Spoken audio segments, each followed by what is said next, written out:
La pasividad de los saqueados es la fortaleza de los saqueadores. Pueblo que calla, pueblo que olvida, pueblo que no se moviliza, es un pueblo cautivo. Es importante mantener viva la memoria. La memoria tiene mucho que ver con la democracia, con la república. Por eso Caras y Caretas hace 23 años que viene siendo testigo y denunciante de innumerables hechos que los medios hegemónicos de desinformación han pretendido callar o por lo menos minimizar. ¿Qué tanto recuerdas de estos 5 años? Es importante la pregunta porque los pueblos que olvidan su pasado están condenados a repetirlo. Han pasado muchísimas cosas, demasiadas cosas desde que Luis Lacalle Pou asumió el poder total en marzo de 2020. A partir de ese momento, el 2020 se caracterizó por lo siguiente, ¿no? Un incremento escandaloso de los casos de abuso policial, violencia pública y privada contra militantes del Frente Amplio, incluyendo apuñalamientos. Mucha gente lo olvida o mucha gente ni se enteró. Recorte de políticas sociales, hasta el observatorio del MIDES marchó a la basura. Caída de jerarcas públicos como si fueran las piezas de un dominó uno tras otro, en medio de escándalos o condenas o procesos judiciales. Y el estilo macartista de Luis Lacalle Pou se fue afirmando en los años siguientes. Hace poco un periodista me preguntaba, pero Enrique, ¿y no hay nada positivo que haya ocurrido en esos años? Claro que sí, el Plan Ceibal se convirtió en el héroe del año 2020 y 2021, ya que los idiotas informáticos así definidos por la inefable Graciela Bianchi pudieron estudiar desde sus casas sin peligro de contagio a distancia. Y gracias a toda la tecnología que aportó Antel en los gobiernos anteriores, se naturalizaron el teletrabajo y la telemedicina y muchísimas cosas más. Este no es el mismo mundo de antes de la pandemia, ¿no? ¿Qué otra cosa sucedió? Y ahora ya entramos en lo negativo. Los depósitos en el exterior tuvieron un récord histórico. Superaron el 10% del Producto Interno Bruto. ¿Dónde quedó la famosa promesa del derrame en que parte de la oligarquía, por no decir toda, mandó al diablo las necesidades del pueblo uruguayo y priorizó a su propio bolsillo? Quiero aclarar, en algún otro programa lo voy a decir con más detenimiento, nadie está en contra de los inversores, bienvenidos sean, de los grandes capitalistas. Hugo Chávez lo definía muy bien a esto, no todo millonario es un oligarca. Oligarca es aquel que pretende aumentar, incrementar su pobreza, pero basándose en la explotación, ¿no? Por otra parte, hubo récord histórico de exportaciones. Pero miren esto, récord histórico de exportaciones y sin embargo aumentó la pobreza, aumentó la inflación, se perdió poder de compra, se perdió salario real. Claro, ahora estamos en una etapa de recuperación porque, como siempre ocurre, te asfixian durante 4 años y en el último año, año y medio antes de las elecciones, te aflojan un poquito la soga del cuello, ¿no? Se recortaron muchos planes sociales. El presupuesto para vivienda, que era de $310 millones con el Frente Amplio, pasó a ser de 187. Las capacitaciones del INEFOP eran 110.000, pasaron a 37.000. Había que recortar, como en las rondas de salarios, en el 85% de los casos, el Poder Ejecutivo se puso a favor de las propuestas de los empresarios y en contra de las propuestas de los trabajadores. Eso sí, en plena pandemia tuvieron la precaución de aumentar el sueldo del presidente, que yo no digo que estuviera mal ni que fuera incorrecto, pero quizá no era el momento de dar una señal de austeridad de arriba, por parte de los mismos que solían decir dignidad arriba y regocijo abajo. Pero no solo eso, también se aumentó en un promedio de entre 100 y 150 mil pesos mensuales el sueldo de 18 jerarcas que eran cargos de confianza. ¿Qué nos deja en definitiva este gobierno de casi 5 años, de los que iban a ser los mejores 5 años de nuestras vidas, récord histórico de gente viviendo en la calle y comiendo de la basura. Incremento de la pobreza infantil. En 2019 era de 16% y ahora, 4 años después, ya estamos en un poco más, es 20.1. Lo repito para que tomen nota, para que se les grabe, para que lo comenten con su familia, con los vecinos, con los compañeros de trabajo. Pobreza infantil, que alguien dirá, a ver, en un gobierno supuestamente de izquierda, un 16% de pobreza infantil es inadmisible. Sí, pero recordemos de dónde veníamos, ¿no? De un 60%. Y ahora de 16% pasamos a 20.1. Récord histórico de suicidios y homicidios en las prisiones, en las cárceles. Récord histórico de suicidios de policías. Récord histórico de muertes dudosas. Miren qué sencilla era la fórmula de la coalición para bajar la cantidad de homicidios. En 2019 y hasta 2019, el promedio de muertes calificadas como dudosas, o sea que tú no sabías si era un suicidio, un homicidio o un accidente, eran 95. Automáticamente pasaron a 190, pero ya estamos en 220, 230. O sea, más que duplicaron la calificación de muertes dudosas. Hace pocas semanas, pocos días, una señora mayor fue encontrada en su casa, atada, amordazada, quemada, muerte dudosa. Cerrá, apagá la luz y nos vamos todos, ¿no? Increíble. Récord histórico de caída de jerarcas en medio de escándalos o de procesos y condenas judiciales. La cantidad de jerarcas, vamos a dar unos pocos nada más, ¿verdad? La cantidad de hechos de corrupción. Yo he escrito por ahí, nuestro invitado también lo ha dicho, este es el gobierno más corrupto de toda la historia de la República Oriental del Uruguay.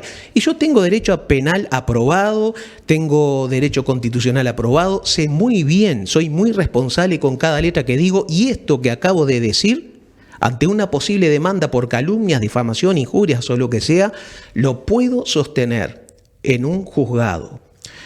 Ya nos olvidamos de Enrique Montaño metiendo a 135 personas a dedo en ACE, creando una estructura política gigantesca por política. Hubo varias caídas, demasiadas caídas. El caso de Uriarte es distinto porque era ministro de Ganadería y Agricultura y Pesca y fue por fuego amigo del Partido Colorado que cayó. Pero recordemos a Luis Alberto Heber, ministro del Interior, y exministro ahora, y Francisco Bustillo, que cayeron en medio del escándalo de Sebastián Marcet. Irene Moreira, repartiendo viviendas a cambio de militancia. El alcalde de Colonia, intercambiando cargo por sexo. Bartol fue sacado del Mides porque el presidente quería darle, según sus propias palabras, un perfil más político a ese ministerio, y por eso pusieron a Lema. ¿Qué significa darle un perfil más político? Usar las necesidades de la población más débil con fines proselitistas, así de simple, ¿no? Cardoso, del Ministerio de Turismo, que cayó, que perdió su cargo por el escándalo de las compras directas. El intendente de Artigas, Pablo Caram, la diputada blanca Valentina Dos Santos, 11 millones, decían 8 millones al principio con el tema de las horas extras, son 11 millones de dólares. Y es infame porque es un departamento donde 11 millones de dólares significan mucho, le podría solucionar la situación, los problemas, la vida a muchísima gente. Hemos tenido en estos años a la senadora Graciela Bianchi pasando noticias falsas de adrede, jactándose de ello. En medio de plena crisis económica provocada por la pandemia, el ministro de Defensa, Javier García, comprando aviones, patrullas, metralletas. Mientras le negaban la copa de leche a los niños, se compraban 1000 metralletas. Que nadie niega de que está bien mantener el equipo de las Fuerzas Armadas, pero hay prioridades, ¿verdad? No olvidemos los espionajes a Charles Carrera, a Mario Vergara, al presidente del PIT-CNT, a docentes, las presiones a la prensa, la llamada de torre ejecutiva al diario El Observador, entre muchos otros casos. Miren, yo podría seguir hasta el hartazgo, pero quiero redondear con esto porque no le quiero quitar mucho tiempo a nuestro invitado, a quien vale la pena escuchar porque cuando habla ejerce la docencia política, que es algo que yo le exijo, le pido o espero de todos los políticos. Pero no me quiero olvidar de lo siguiente. Una noticia que pasó casi desapercibida. El presidente de la República prometió muchas cosas, hacerse cargo. Yo no recuerdo otro presidente que se haya hecho menos cargo que de las cosas, ¿verdad? Que no se abrazaría con tiranos. Y acaba de firmar una resolución contra Venezuela junto con el tirano de Marruecos, que alguien le informe que allí no hay elecciones, y le regaló una yegua al tirano de Qatar, que alguien le informe que allí no hay elecciones, ¿vale? Pero por otra parte dijo que no le devolvía favores a nadie. Qué raro, ¿no? Porque él supo usar el avión privado del empresario brasileño Alexandre Grendede. Y no estaría mal si no fuera porque poco tiempo después, a fines del año pasado, firmó un decreto enajenando un predio público de Punta Ballena a favor del empresario por $120.000, que tampoco estaría mal. Llama la atención que lo hubiera hecho él mismo, ¿no? La firma. No estaría mal si no fuera porque ese terreno, de acuerdo a operadores inmobiliarios de la zona, vale $750.000. Traducido al criollo, $130.000 de regalo. Perdón, $630.000 de regalo. Y en enero lo vimos pasearse en el yate, propiedad de una familia, dueña de una de las tabacaleras a las cuales él benefició con 2 decretos, uno tumbado por la justicia. Sobre esto vamos a hablar en estos programas que quedan. Básicamente antes de las elecciones nos quedan 7 programas. Siempre con el criterio de algo que dice Federico Fasano, a quien espero invitar en los próximos días. Noticia es algo que alguien en alguna parte, por algún motivo, no quiere que se sepa. Mi nombre es Enrique Ortega Salinas y por todo esto y por mucho más, estas son, y aquí comienzan, Palabras Prohibidas.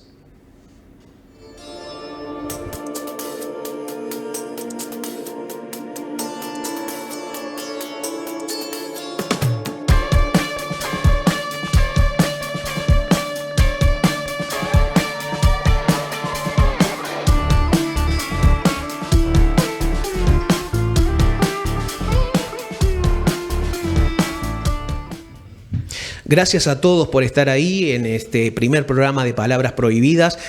No precisa presentación,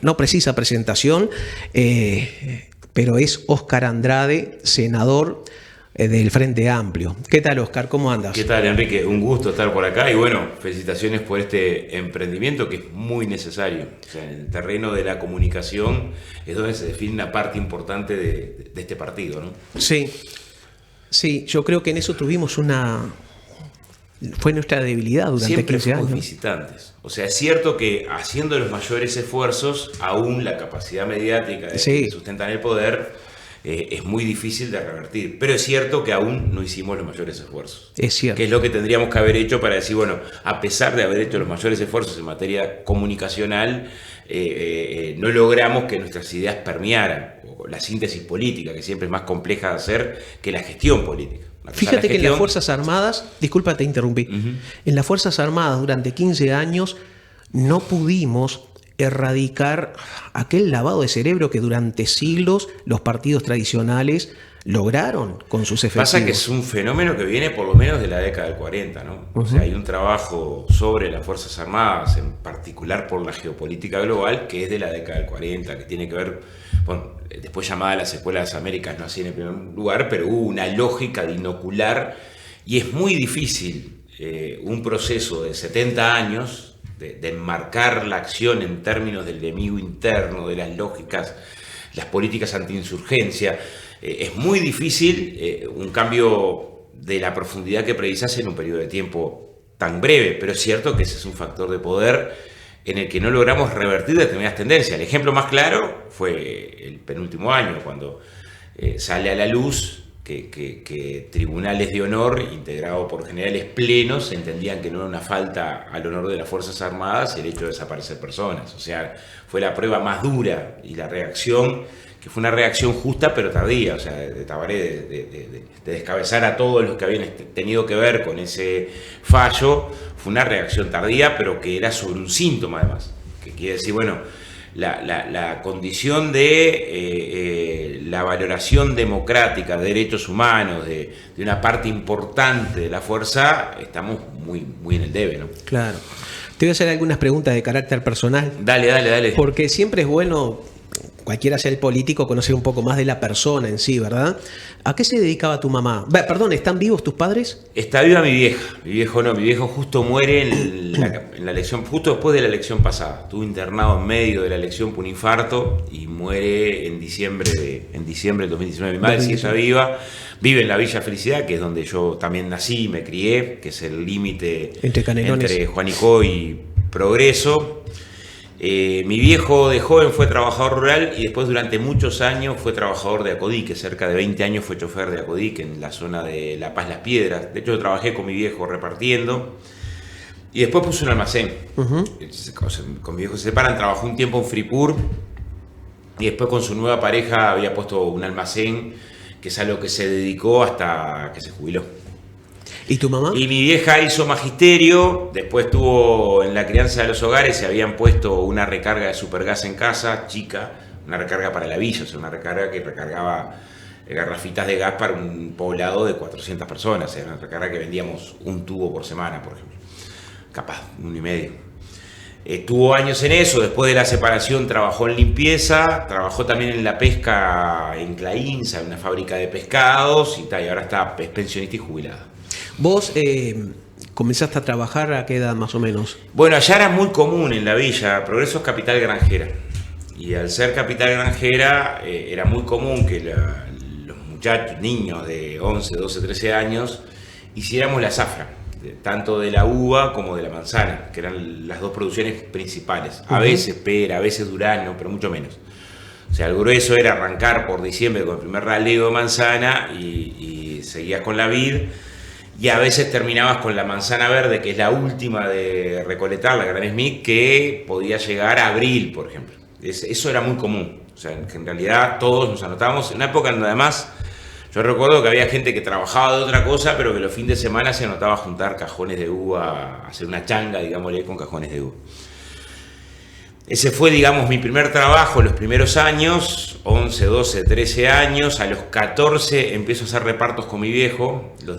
Había 2 días por semana que había reparto Supergas. O sea que no solamente distribuías a los distintos proveedores, sino que distribuías por zona. Ese día eran 2 que ayudaban a mi viejo, era mi primo, iba yo también al reparto. Y es trabajando en el reparto que conozco a Daniel. La tía de él tenía una recarga de Supergas en Barrio Obelisco. Él era panadero, estaba trabajando en una panadería en Nuevo París. Iba a irse a trabajar a Colón, a otra panadería del mismo dueño, a trabajar de día, a trabajar en la cocina, ¿no? Dejaba la noche. La noche es un problema, la noche. O sea, trabajo de noche es una complejidad. Pero quedaba vacante ese puesto en el lugar, una panadería chica en Faramiñán y Santa Lucía, la primer centenario. Y me consulta si quería aprender el oficio. Yo ahí estaba trabajando 2 veces por semana, entonces arranco con casi 15 o 15. Pero mientras estudiabas. Estudiaba. Cuando entro a trabajar en panadería, que ya había terminado tercero liceo, dejo el estudio por un par de años. Y después lo retomo trabajando de noche. Trabajando de noche y estudiando de tarde. Pero 90-91 no estudié, por ejemplo. Creo que hasta el 89 estudié, 90-91 no. Porque el trabajo en panadería era un trabajo duro, o sea, duro a muy duro. O sea, nosotros entramos a las 12 de la noche y salías a las 11 de la mañana el otro día, 11:30. Y además en un ritmo de trabajo de estajo, porque es una plaza, tenés que mojar tantas bolsas de harina, por ejemplo, para el día, y terminás cuando te vas. No había horario en la panadería. O sea, el horario de salida era cuando terminaras. Podías terminar en 9 horas o en 11, pero ibas a cobrar igual. No era que cobrabas distinto porque trabajabas 11. Entonces el ritmo de trabajo que existe en la panadería, esto creo que los panaderos lo saben porque siempre fue igual, además es un sistema de trabajo de esa manera, y además muy artesanal en esa época, hoy cambió mucho. Justo esos años fueron los años del recambio, de empezar las máquinas Argentan, después llegó Pagnific, y el trabajo de panadería que era esencialmente artesanal pasó a ser más mecanizado y con menos requerimiento del trabajo artesanal. Esto de ser un trabajo muy artesanal tenía una ventaja, que era que los sueldos no eran bajos. Para el promedio eran sueldos altos. Yo, la comparación que tengo es que cuando salto de la panadería a la construcción, el salario que cobraba, yo era panadero y en la construcción arranqué de peón, era la mitad, ¿no? El pasaje tuvo que ver fundamentalmente con que trabajar de noche era muy complicado y eran muchas horas, también te complicaba con el tema del estudio. Yo retomo el estudio de tarde, pero por ejemplo, yo me recuerdo, me levantaba a las 11 de la mañana, comía, 11 de la noche, quiero decir, comía algo, tomaba el ómnibus, llegaba a la panadería a las 12, salíamos a las 11 de la mañana, llegaba a casa para almorzar, porque tenía una hora y algo de viaje, hora y algo de viaje, almorzaba y iba al liceo entraba 1:30, salía del liceo 5:30, llegaba a casa a las 6 de la tarde. Me quedaban 4 horas y media, 5 para dormir, para arrancar. Y esa era un poco la dinámica. O sea, había días que en el liceo estabas... ¿Pero sabes lo valioso de todo esto? Arrastrando. Sí. Tuve una historia bastante similar. Me asombran las coincidencias, ¿no? Que después de pasar por una historia similar, que me la ahorro ahora, pero muy, muy parecida, cuando me tocó tener empleados, sobre todo empleadas, las trataba de un modo... Yo sabía lo que era estar abajo, ¿me entendés? O sea, suena soberbio decirlo así, quizá no me expresé de la mejor manera, pero conocés todas sus necesidades. Ah, sí, claro. Una cosa es hablar, yo lo digo desde lo teórico. Bueno, una cosa es hablar del desempleo y otra cosa es hablar desde el desempleo. Bueno, una cosa similar se lo dijiste a... Sí. Una cosa es hablar de la pobreza a desde la pobreza. No es igual, claro. ¿no? O sea, yo respeto mucho que pueda haber alguien que venga a opinar y su opinión sea valiosa sobre la olla popular. Voy a prestar muchísima atención también a la que organizó la olla popular, a la que no solamente habla de la olla popular, sino que logró organizar una olla popular, que sabe las dificultades, que sabe la amargura de que se quedó sin leche en polvo y hay gurisa en la fila y no sabe qué hacer, y la angustia y que se tuvo que endeudar. O sea, puedo entender el que sale de una cátedra, y no niego el conocimiento de la academia, para nada, es más, es muy necesario, y estudia relaciones laborales, pero prestarle un poco de oído al que organizó la huelga y tuvo que negociar la huelga, y tuvo que vivirla, porque esa experiencia es una experiencia que es muy difícil de transferir, ¿no? Más allá de la mirada que puedas tener en tu marco de referencia teórico. Entonces sí, yo creo que hay una parte de la escuela que la vida te va dando. Muchas veces cuando me preguntan, yo el sentido de comunidad lo aprendí en la villa. Y en una villa, yo pongo a veces un dato que es bastante claro, el agua potable, yo vine a conocer una canilla que sale agua a los 15 años. Antes era todo, ir al aljibe de la esquina y a balde, era natural. O sea, era el día de la semana, o a veces 2 días de la semana, que teníamos que llenar los tanques y toda la familia se encolumnaba con los baldes y los tanques a cargar los tanques de agua. Y era todos los días... A uno le tocaba al aljibe más lejos, que no era el común y que tenía mejor agua, del agua para tomar, porque no podías tomar el agua del aljibe común porque era un agua que estaba más jorobada que otra. Pero había sentido de comunidad muy potente. O sea, la escuela se caía a pedazos, pero una vez por mes había una kermés para finanzas de la escuela donde cada uno ponía un poquito de lo que había para que no se cayera menos a pedazos. Y el único que tenía auto en el barrio era el taxista gratuito de todo el mundo. Había uno solo que tenía teléfono. ¿Sí? Había una sola casa que tenía teléfono, que era la del almacén de la ruta. Era una cosa muy extraña el teléfono. Pero la policlínica lo mismo, la policlínica tenía una atención que era muy precaria, pero el sostener la policlínica era en base a trabajo de la comunidad.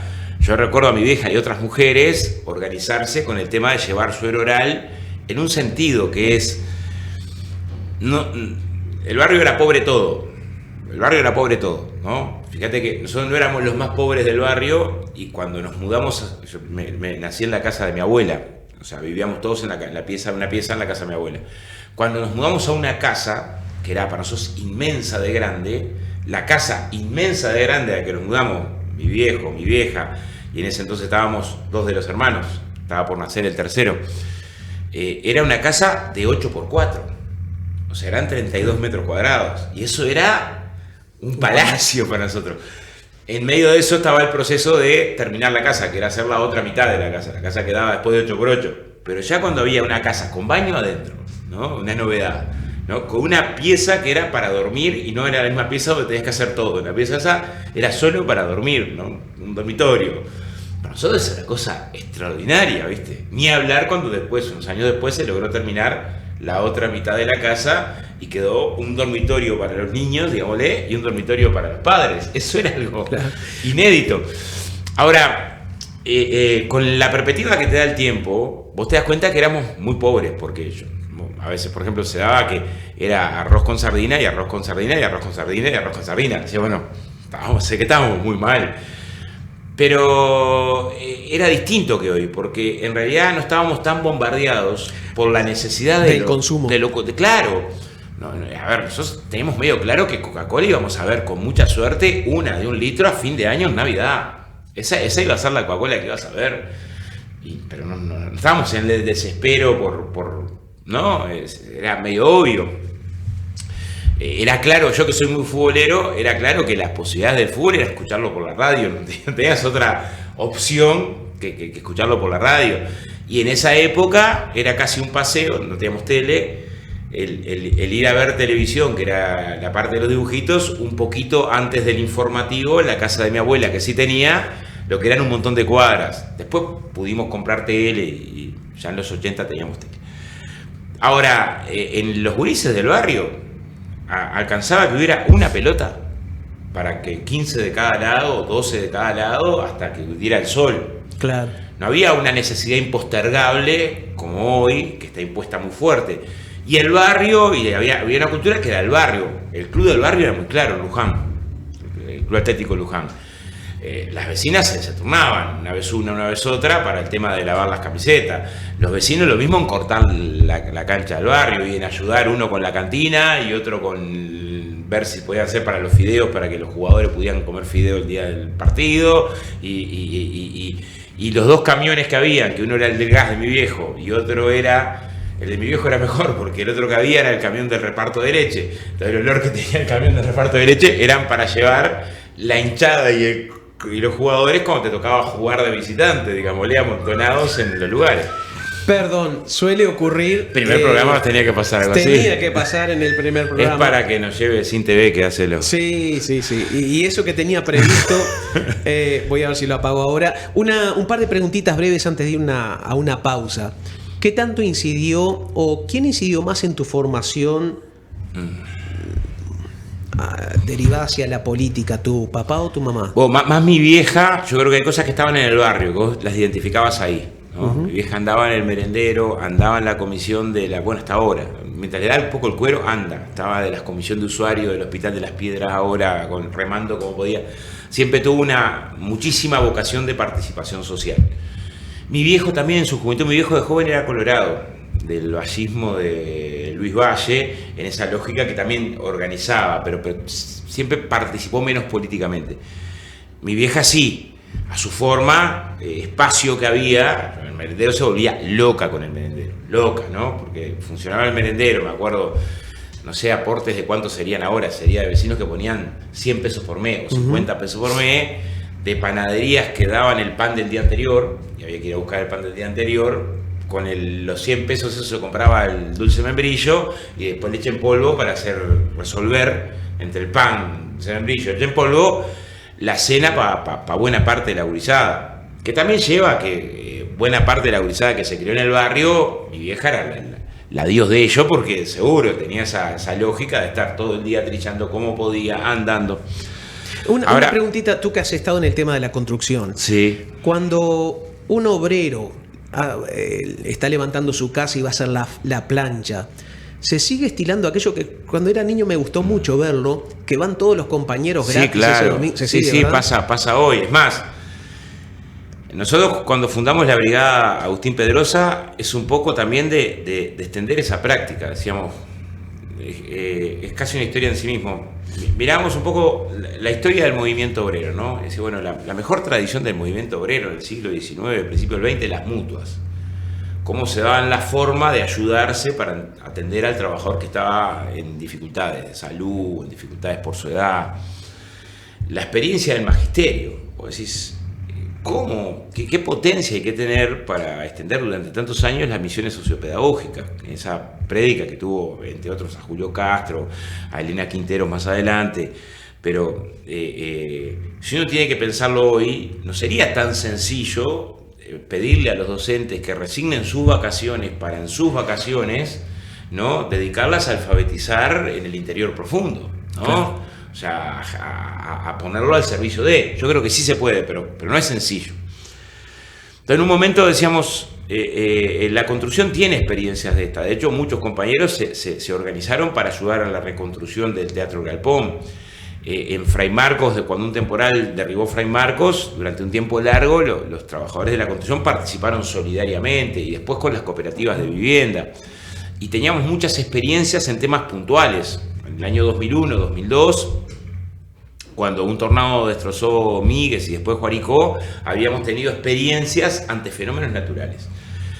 Pero un poco, bueno, hay una parte de la población que no necesita un fenómeno natural para estar... Para ser solidario. O sea, que lo natural, claro, lo natural es que te la intemperie. No precisa que es un tornado para no tener techo.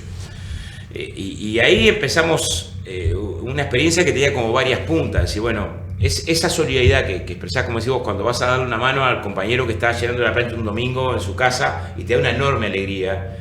Porque podés como que te pasara a vos. Decir, es un día de fiesta. Qué bárbaro, claro. Qué bárbaro. Qué bárbaro que se pudo con lo que nos cuesta. Porque hay una vieja leyenda, que es una leyenda denuncia, y que es una denuncia para ser cambiada, que un poco demuestra la injusticia social del sistema, que dice: los obreros de la construcción construimos palacio y vivimos en choza. Y cuando lográs que un compañero, y eso es un conjunto de medidas a la vez, es que el salario que logra, es un conjunto de medidas, no tenga por qué vivir en choza, no tiene por qué estar hacinado, tiene que quebrar esa leyenda. O pasar 20 o 30 años pagando. Tiene que quebrarla. Y bueno, cuando se logra, te da una enorme alegría.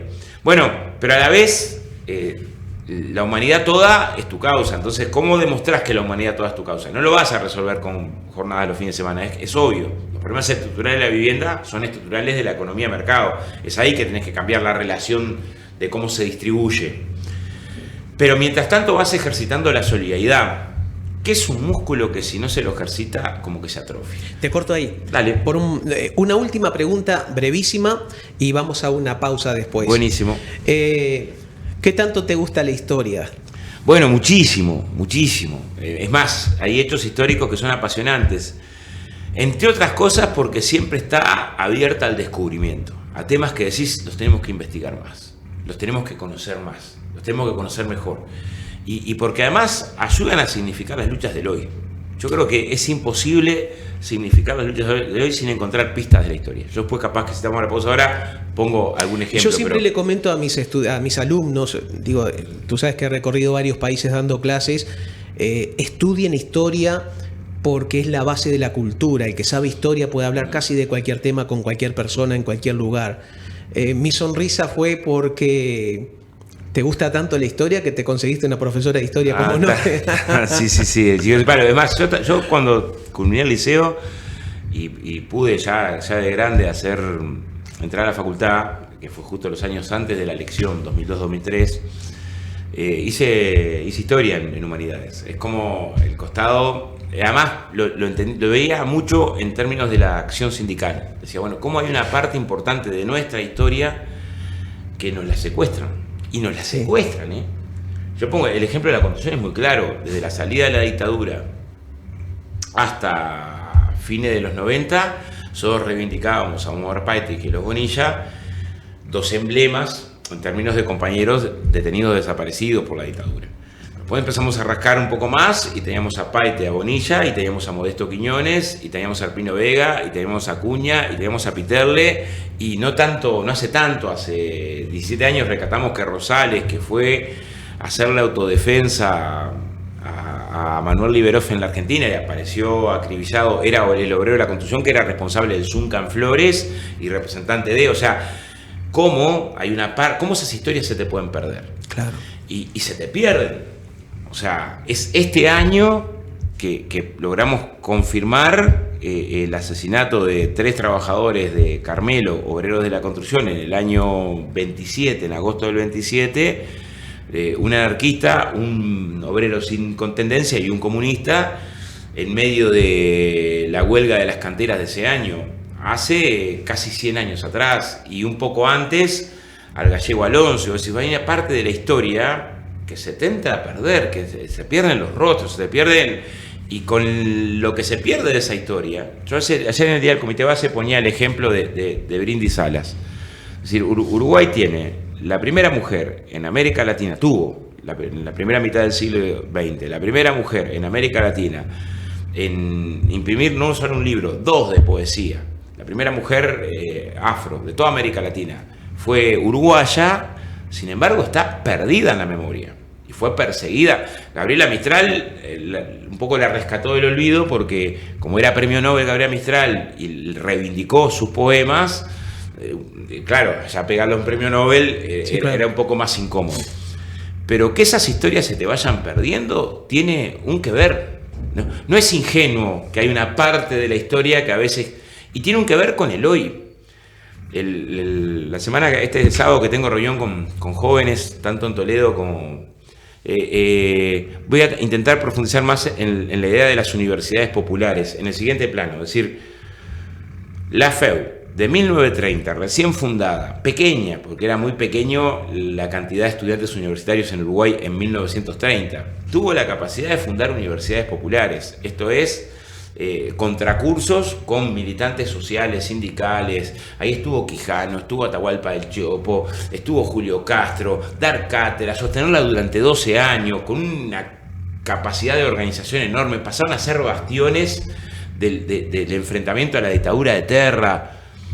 La FEU de hoy, con 100 y pico mil de estudiantes, que tenemos 9.000 en Coso, 4.000, no tenemos condiciones de promover, o sea, como pregunta, no sé si lo mismo, pero digo, no es que ese movimiento de este tamaño hoy tendría posibilidades en eso de la cultura y la sociedad, la cultura y los movimientos, de tejer hilos muchísimos más, no hay una potencialidad ahí. Rivera, que tenés un centro, ahí tenés la UTEC, tenés la regional, o sea... Esto de que los cambios no se dan solo ganando las elecciones, sino que el proceso de transformación y de cambios es una cosa más compleja que ganar las elecciones y requiere de esfuerzos en múltiples trincheras para ganar las elecciones. La historia también te ayuda a ver, porque dices, pero pucha, ¿no? Cómo el movimiento obrero de 1909 fue capaz de hacer una tremenda movilización en solidaridad con los masacrados en la Argentina o llenar las plazas cuando el juicio de Sacco y Vanzetti en la década del 20. Y hoy hay masacres a nivel internacional a las que nos cuesta incorporar. Y hoy las ves en vivo. Hoy no es que la información cuesta como costaba hace 120 años. Entonces, hay una tradición, por ejemplo, de internacionalismo, de solidaridad, de capacidad de organización, que uno encuentra pistas en la historia. De compromiso del movimiento de la cultura. El teatro independiente en Uruguay es conmovedor. Entonces, son espejos que ayudan no a copiar, pero sí a entender y así encontrar caminos en las formas concretas del hoy, ¿no? Te interrumpo ahí. Vamos a ir una pequeña pausa y luego quiero que me expliques, como si yo fuera un niño de 5 años, con bananitas y con manzanitas, los conceptos de indexación salarial y flexibilización laboral, que ya no podemos continuar más con el silencio. Vamos a una pequeña pausa.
Corregime, Oscar, si estoy equivocado, si no es tan ni muy, o si estoy en lo cierto. A mi juicio, la flexibilización laboral es un eufemismo que oculta una realidad, que es liberarle las manos a los explotadores para precarizar la situación laboral y salarial, ¿no? Y la indexación laboral, porque en estos días se ha hablado y el común de la gente no sabe lo que es, ¿verdad? Pero a mi juicio a lo que lleva es, en definitiva, a pagar salarios por debajo de la inflación. Uh-huh. Pero sí, yo estoy de acuerdo que tú le expliques. Estoy de acuerdo con los dos conceptos. Primero, no se puede aplicar un concepto abstracto en el aire, se aplica en una materialidad. ¿Cuál es la realidad de las relaciones laborales en el Uruguay hoy? Bueno, la realidad es que hay una parte de los trabajadores, yo diría con suerte un 25% de los trabajadores, capaz que un 30% de los trabajadores, que ha logrado tener un peso y una tasa de sindicalización alta que hace que se puedan respetar los derechos laborales, las normas laborales, los salarios, ¿no? Hay una parte que ha logrado... Tú decías en algún programa que vi estos días que en aquellos departamentos del interior donde no están sindicalizados es donde cobran menos, donde tienen menos derechos. Hay una diferencia, por departamento o por rama. Es probable que, por ejemplo, los trabajadores bancarios en todos los departamentos tengan fuerte sindicalización. O que los obreros de la construcción en todos los departamentos, aún en los más alejados, mantengan respaldo de sindicalización. O algunos trabajadores del Estado. Ahora hay sectores de trabajadores y departamentos, cuando combinan las dos cosas, en que es tierra de nadie. Tierra de nadie, ¿no? Tierra de nadie. Por eso tenés en Uruguay 500.000 de trabajadores por debajo de 25.000 pesos.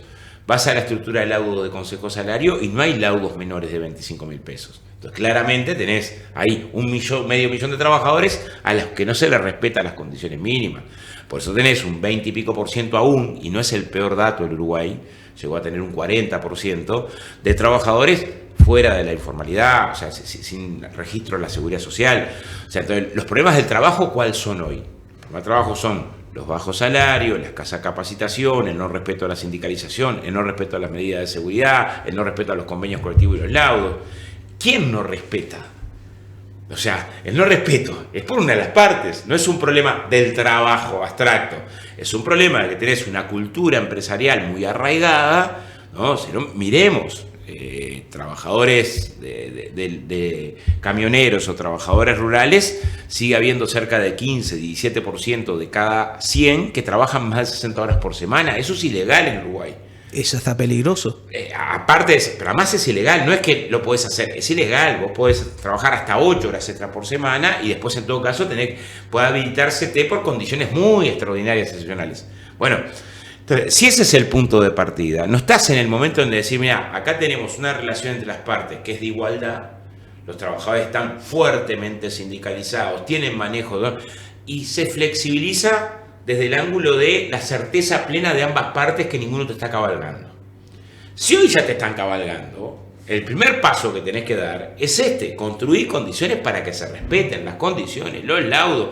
No me hables de flexibilización en un momento donde lo que tenés te están caminando por arriba.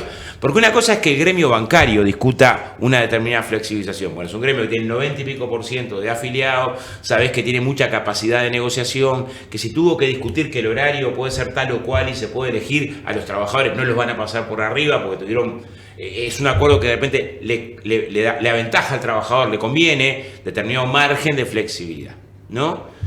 Si el sindicato de la construcción tiene que discutir régimen horario excepcional, ¿no? Y yo sé que está el Zunca, tenés fortaleza, la empresa no te camina por arriba, ¿no? Pero si lo tengo que discutir en otras ramas de actividad, en la forestación, en el turismo, donde las capacidades sindicales que tenés son muy débiles, lo que estoy dando es carta libre a que te caminen por arriba. Entonces, en los problemas laborales, la flexibilización en el lugar 200 tiene que estar. Lo que tenés que resolver primero es los salarios, la no represión sindical, el no despido sin causa justa. O sea, la Organización Internacional del Trabajo tiene establecido desde el año 82, no que el empleador no pueda despedir, pero que tenga un motivo para despedir. Un motivo. Puede ser, estoy fundido, claro, las cuentas me dan mal, puede ser mala conducta, ausentismo, pero un motivo. No puede ser, no me gusta tu cara. ¿no? Porque si es no me gusta tu cara, es una forma de provocar la cultura del miedo, ¿no? Del despido injustificado. Esto que acaba de pasar en esta empresa de Pedido Ya, ¿no? Un montón de personal con más de 10 años, sin ni una falta, sin una empresa que está ganando plata a rolete. Bueno, si hay despido injustificado, por lo menos que sea un despido mejorado. Por lo menos que tenga una indemnización el trabajador por no cumplirse, porque así como se le pide a un sindicato, no me tomes la medida de huelga sin antes agotar la instancia de negociación, yo solo puedo aceptar si vos no me tomás la medida de despido sin antes agotar las instancias de negociación. Permitime un paréntesis brevísimo. Yo a veces noto, y esto no lo quiero decir con ánimo ofensivo, a ver, algunos amigos que yo tengo que son economistas tienen una deformación profesional que todo lo ven desde el punto de vista teórico y le falta todo lo que hablamos en la primera parte del programa. Lo que hubiera dicho el ñato Huidobro, ¿no? Mucho barro, boliche y quilombo. Ajá. Bueno, y voy al otro de la indexación. Sí. A ver, si el Frente Amplio tiene que, como centro de su programa, mejorar los salarios, y en particular mejorar los salarios más sumergidos, la única forma de mejorar los salarios es que estos se comparen con la inflación. O sea, no hay otra. O sea, podés decirlo de 500 maneras distintas, pero la única forma de que la capacidad de salario mejore el salario real y mejore el salario en relación al producto, que son los dos objetivos que tiene el Frente no titubeante, los tiene claros en su programa, es que mejore en comparación con la inflación. Entonces, salvo que vos digas, aplico un salariazo que es de 50%, entonces yo tengo claro que pase lo que pase con la inflación. Bueno, en el convenio colectivo tiene que en algún momento medir que hay un porcentaje por encima de la inflación, porque es la única garantía de que puedas cumplir con el programa. O sea que para fijar o calcular el salario, se hace un índice de bienes, de productos y de servicios que tiene que consumir el trabajador para vivir medianamente bien.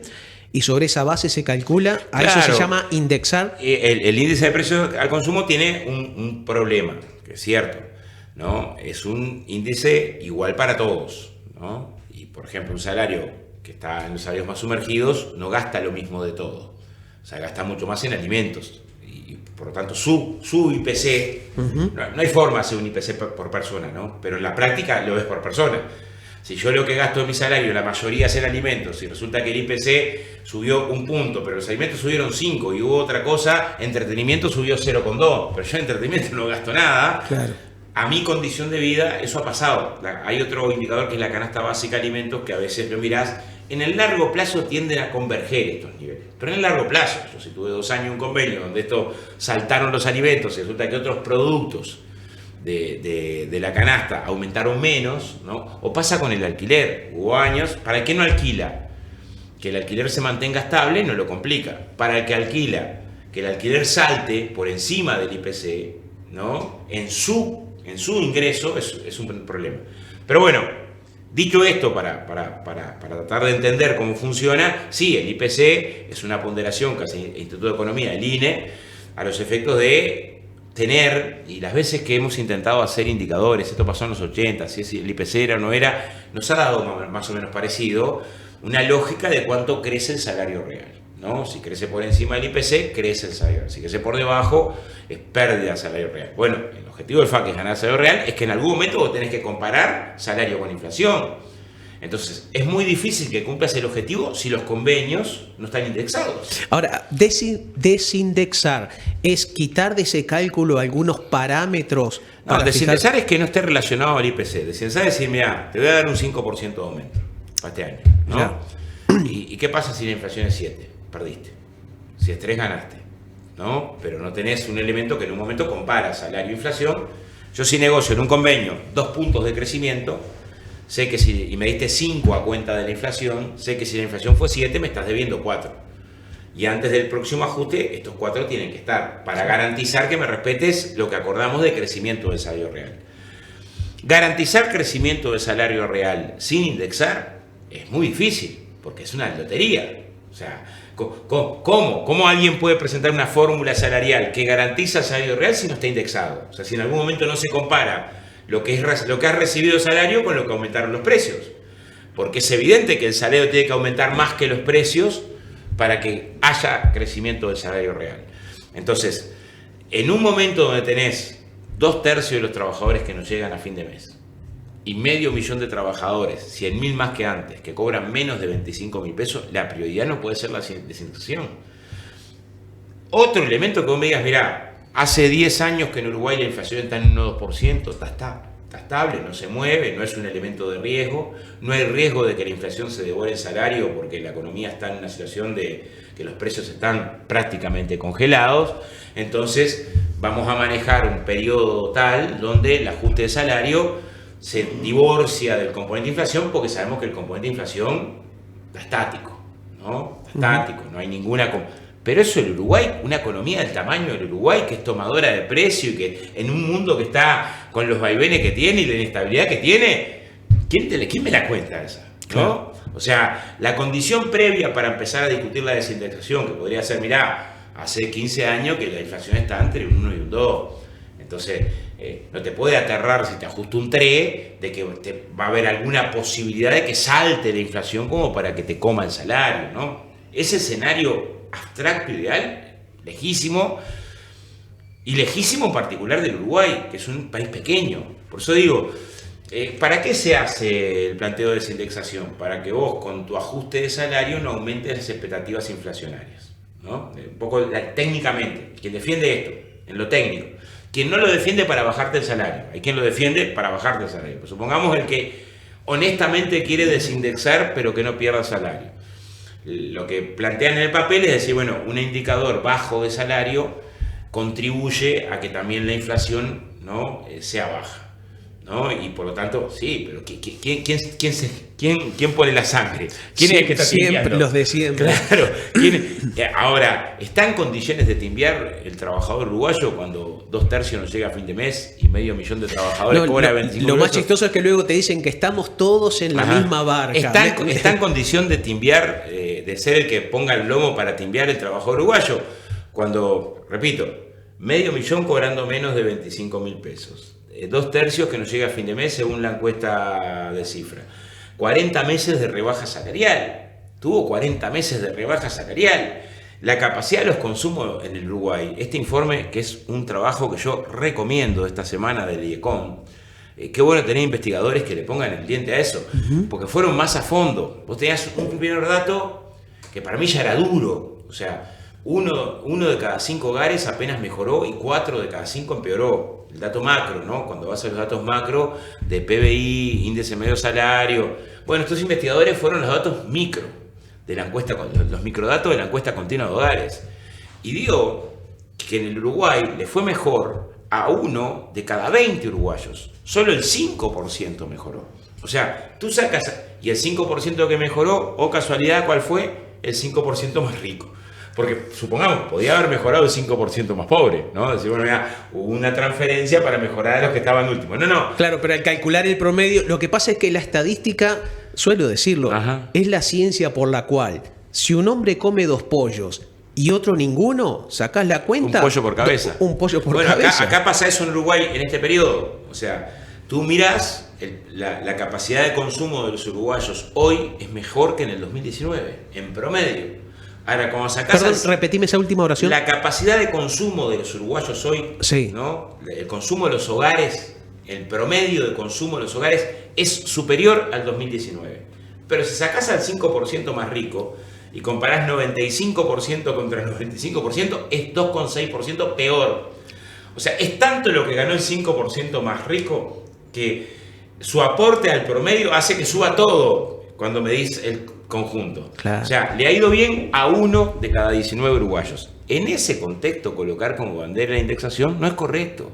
Claro. Políticamente es un error. O sea, yo después te discuto técnicamente, la cuestión técnica, es decir, cómo evolucionan las distintas variables. No, hoy hay que tomar mucha sopa, hay que hacer mucho en materia de mejora de trabajo, dignidad de trabajo, estabilidad del trabajo, formalización del trabajo, derecho a la sindicalización, derecho a la condición digna y saludable en el trabajo, derecho a la estabilidad laboral, hay que hacer, derecho a la formación profesional, hay que hacer muchísimo, derecho a la no discriminación por género, por generaciones, muchísimo a las personas con discapacidad, hay que hacer muchísimo en el trabajo para que pase a ser una preocupación central del trabajo el tema de si permitís relaciones flexibles, señor.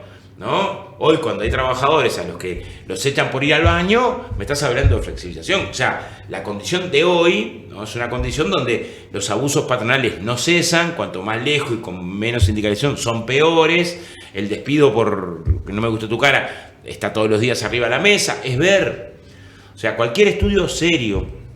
Nosotros hace unos años tuvimos una polémica porque el sector de la construcción tenía alta conflictividad, ¿no? Entonces las cámaras empresariales en su razonamiento nos decían, bueno, ¿para qué me sirve tener convenios colectivos que en teoría regulan la relación laboral si pasamos teniendo distintos tipos de conflictos, ¿no? Yo decía, bueno, ¿saben por qué tenemos conflictos? Porque ustedes violan los convenios colectivos. No es que tengamos conflictos porque nos alegra tener conflictos. Claro.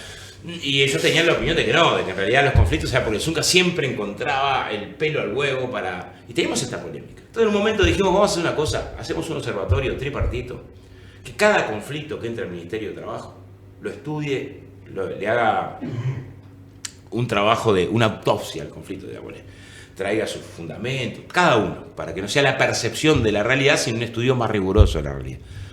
Bueno, el primer año nos dio que el 100% de los casos estudiados de manera tripartita daba que un 90 y algo por ciento eran por incumplimientos patronales, había un 2-3% que podía ser de motivos discutibles, y podías encontrar un 1-2% que eran donde el sindicato, la acción del sindicato había estado por encima, de un reclamo por encima de lo que pedía el convenio.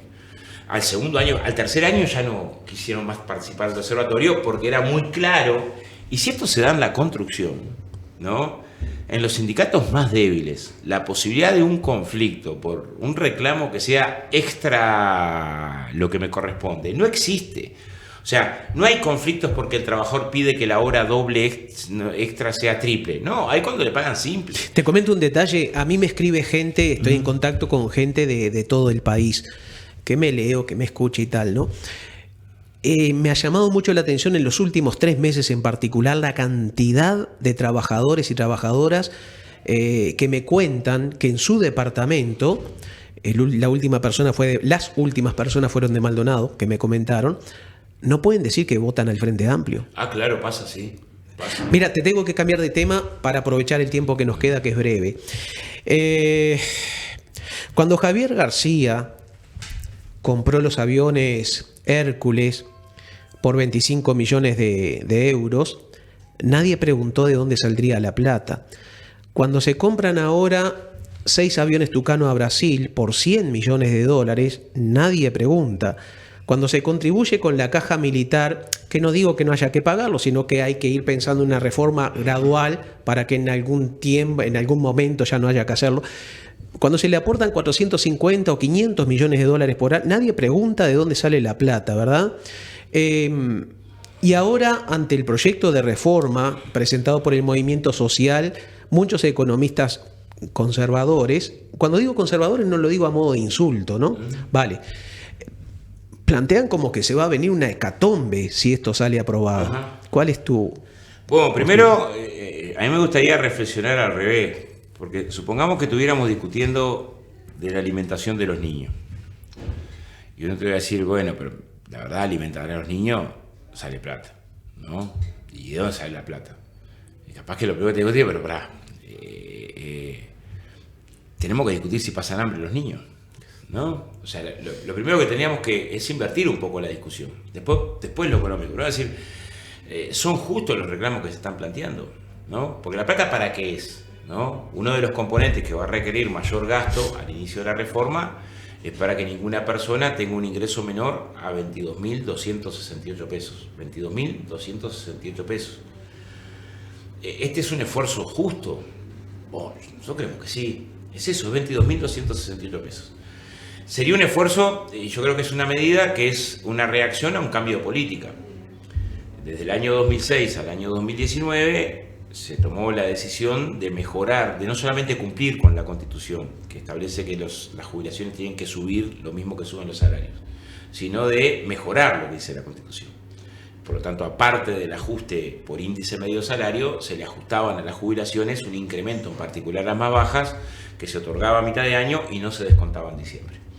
Esto se hizo durante muchos años y lo que pasó es que la jubilación mínima, que estaba en una base de prestación y contribución, creo que hoy son 6.700 pesos, una cosa así, 6.000 y algo de pesos, pasó a 3 bases de prestación y contribución.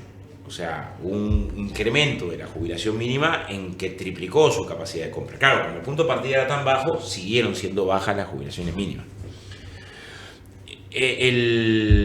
La coalición que nos gobierna hoy jamás nos anunció que esto se iba a interrumpir.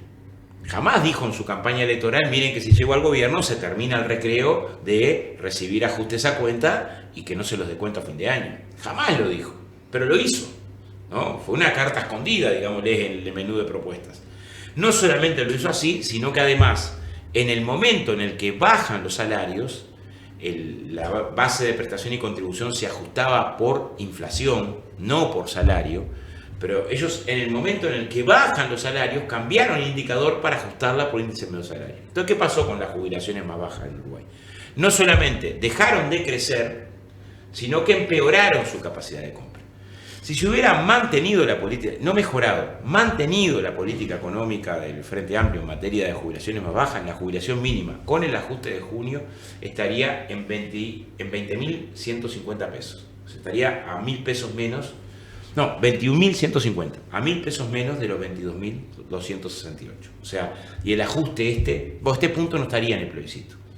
O sea, el punto que más costo genera no estaría en el plebiscito porque nadie haría un plebiscito con una diferencia de 1.000 pesos. No, pero además hubo una promesa del presidente, entonces candidato, muy importante, que no pienso tocar la edad no va a mover la edad jubilatoria. jubilatoria. Pero el primer punto que tenés es este que más costo requiere. ¿Qué han defendido los promotores de la papeleta? Que lo que se pretende es que ninguna persona tenga, que se aplique esto de esta manera, ninguna persona tenga un ingreso por debajo de esto. Si alguien tiene una jubilación bancaria de 150.000 pesos y además tiene una jubilación mínima, bueno, a ese no le toca el aumento. Y es justo que no le toque el aumento. Bueno, el BPS hizo 2 cálculos. Un cálculo si fuera por prestación, o sea, si tú tienes una jubilación de 30, pero además cobras una pensión porque murió tu compañera de 15, bueno, no es que esa pensión de 15 se aumenta, es solo para quien tiene ingresos por debajo del salario mínimo nacional. O sea, cuando tu único ingreso es esa jubilación o esa pensión y está... ¿Qué son estos? Bueno, son unas 240, 250.000 personas, no son pocas, son unas cuantas. Ellos hicieron el cálculo de máxima. ¿El cálculo de máxima cuál es? No establecer este beneficio por persona, sino establecerlo por prestación, para inflar el número. Y lo segundo que hacen es hacer el cálculo en el año 2023.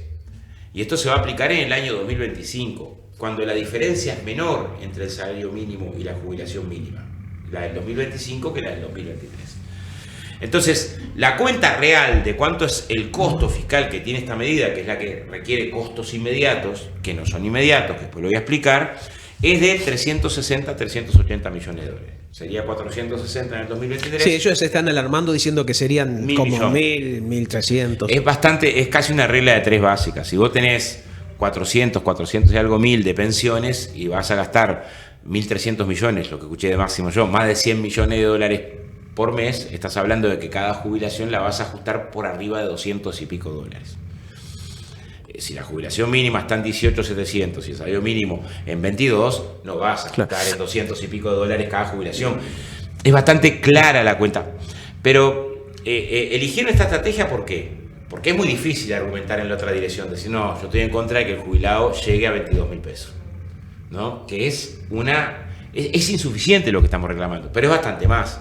Lo mismo en las pensiones. Una mujer que tenga una gurisa en situación de discapacidad, cuadrapléjico, demás, hoy cobra 17, pasaría a cobrar 22. ¿No? Esas cosas se mejorarían con la papeleta. Oscar, mira, te tengo que Pero voy a poner un ejemplo solo. Vale. El candidato a presidente del Partido Nacional hace un par de semanas anunció que iba a dejar de cobrar la tasa consular. La tasa consular recauda 300 y algo millones de dólares, más o menos lo que cuesta mejorar las jubilaciones mínimas. Y no hay ningún debate sobre la catástrofe. En una medida que tiene el mismo impacto fiscal, o parecido impacto fiscal. Es obvio que atrás del debate hay ideología. O sea, que atrás del debate técnico, lo que hay es interés en que una medida promovida por el sector popular, por los trabajadores y los estudiantes y demás, no marque la cancha en el horizonte. Eso está en discusión. El segundo punto, que es el de la edad, yo creo que todavía más claro. Todos los estudios que hay establecen que cuando se corre la edad jubilatoria, la mitad de la gente no llega a la nueva edad. no llega. No es que no quiere llegar a nueva edad trabajando, o sea, no llega trabajando, quiero decir, ¿no? O sea, cuando corres la edad jubilatoria, la mitad de los involucrados, la mitad de las personas dentro de 7, 8 años, cuando empieza el régimen de transición, se van a encontrar con la edad y sin trabajo.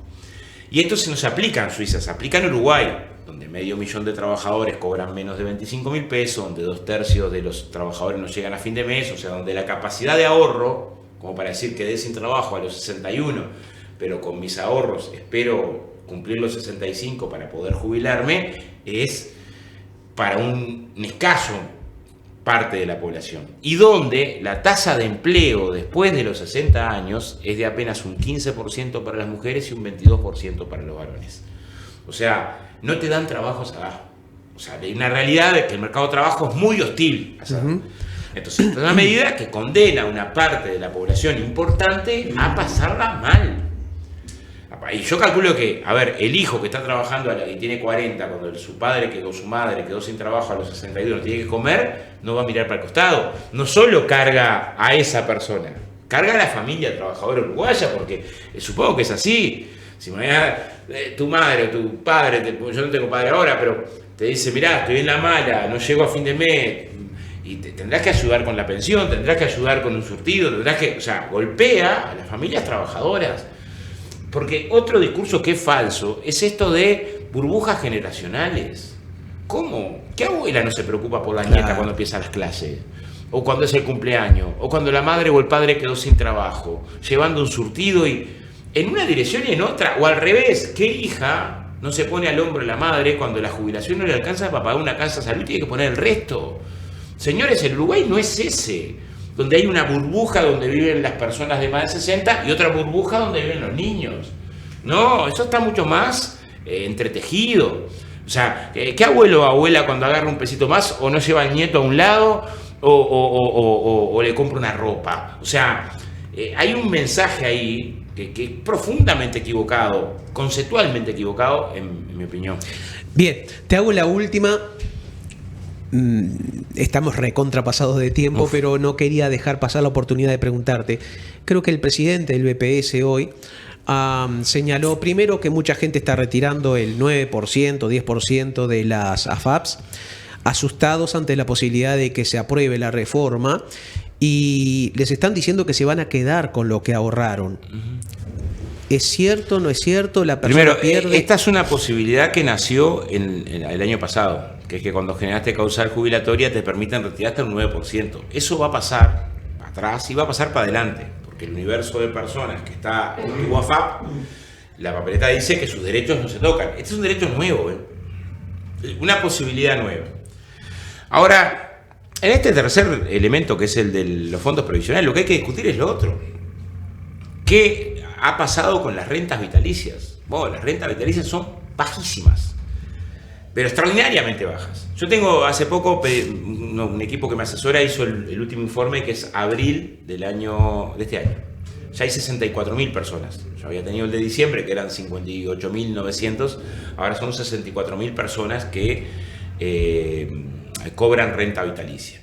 Los deciles son espantosos.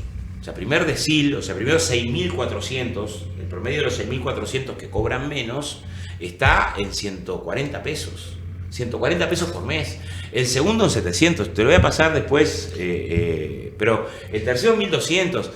Los que intentan escaparle a este tema, que es lo bajísimo que son las rentas vitalicias, lo bajísimo que son, cuando nos prometían que iban a ser rentas vitalicias que iban a ser exorbitantes, que iban a garantizar el 100% de tasa de reemplazo, o sea, lo mismo que estabas ganando en actividad, intentan argumentar de que esto se da porque falta tiempo para que el sistema madure, o sea, que con los años van a mejorar. Entonces, pero los actuales van a estar todos muertos ya para esa altura. Claro, pero yo atendiendo a este argumento fui a buscar cómo han evolucionado las AFAP, porque si te dicen, mirá, estamos en un tiempo que son muy jodidas, pero van mejorando, la tendencia es que tendrían que ir mejorando. Entonces miré las rentas vitalicias de hoy. 80% de las rentas vitalicias de hoy están por debajo de 2 BPC, por debajo de 12.000 pesos. 80%. 8 de cada 10 jubilados por AFAP están por debajo. Muchos, otros muy por debajo, pero 8 de cada 10.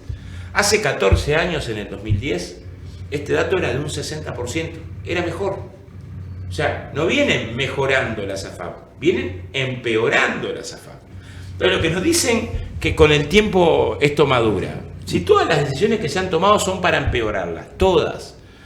Tú tenías tus ahorros en una AFAP, la tasa de interés técnico, o sea, el interés de esos ahorros se bajó a la mitad. ¿A costa de quién? A costa tuya, se bajó a la mitad.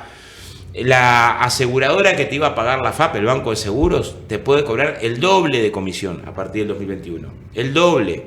¿De dónde cobra la comisión? De tus ahorros. Las AFAP tenían prohibido, mientras tú estabas en actividad por el artículo 103, cobrarte comisión mientras estabas desempleado. Ahora en la reforma se deshabilitó cobrarte comisión mientras estabas desempleado. Ahora son obligatorias. Tú, si elegías el régimen de AFAP, estaba el artículo 8 y 28, la opción del artículo 8 de la 1713, tenías derecho a que se te incrementara en un 50% el sueldo básico jubilatorio. Esto se sacó retroactivo hacia atrás. Sexto, si estabas en actividades bonificadas, la AFAP tenía que considerarte la bonificación. O sea, una maestra, el caso más mayoritario, una maestra, la gente de la educación, 3 años trabajan, les aportan 4. Esto hasta noviembre del año pasado se lo reconocía el BPS y se lo reconocía la AFAP. A partir de 1 de diciembre se lo reconoce el BPS, pero no la AFAP. ¿Esto a quién beneficia? ¿Al BPS? No. A la maestra menos, que es la principal perjudicada. Bueno, beneficia a las AFAP. Entonces, cuando se han tomado un paquete de medidas, todas en dirección de perjudicar la futura renta vitalicia, decirnos, es una miseria ahora, pero esperá que las de mañana van a ser mejores. Difícil, señor, difícil que te retifle. Oscar, mira, se nos fue el tiempo, pero ha sido un gusto. Mientras yo te hablaba, sin querer logramos hilar todo, ¿no? Esto más que una cuestión económica donde 2 por 2 siempre da 4, yo creo que tiene por detrás una cuestión filosófica donde no siempre la cuenta se tiene que hacer de esa manera, ¿no? Yo le quiero pedir a todos los que nos ven y nos escuchan que le den clic para compartir, porque todo esto es para que lo compartan, ¿bien? Con aquella persona que tiene dudas sobre lo que va a votar. Yo espero invitarte antes de las elecciones alguna vez más. Y quiero cerrar porque mientras te escuchaba no podía dejar de acomodar una frase del Che Guevara para explicar, y creo que hoy quedó claro, la diferencia entre ser de derecha y ser de izquierda, y con esto me despediría hasta el próximo martes a la hora 20. Ser de izquierda es que te duela en lo más profundo cualquier injusticia cometida contra cualquier persona en cualquier parte del mundo. Nos vemos. Gracias.